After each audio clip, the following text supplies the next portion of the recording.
Sampah di kawasan Ahuru, Desa Batu Merah, Sirimau, Kota Ambon kembali menumpuk hingga meluber ke badan jalan, Sabtu 4 Mei 2024.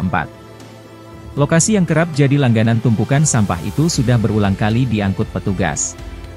Bahkan terakhir kali, aktivitas pembersihan ini berhasil diangkut sebanyak 150 ton.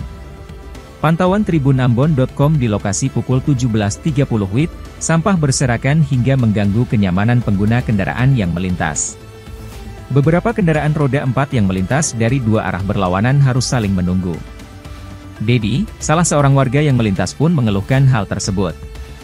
Diketahui, tepatnya Kamis, 4 April 2024, sebanyak 150 ton sampah diangkut dari kawasan Ahuru, Kota Ambon. Saat itu, sekitar 8 truk dari total 17 armada yang tersedia telah berjalan.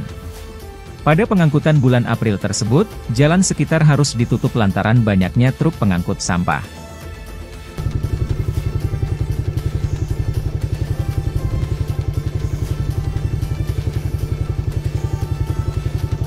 Download Tribun X sekarang, menghadirkan lokal menjadi Indonesia.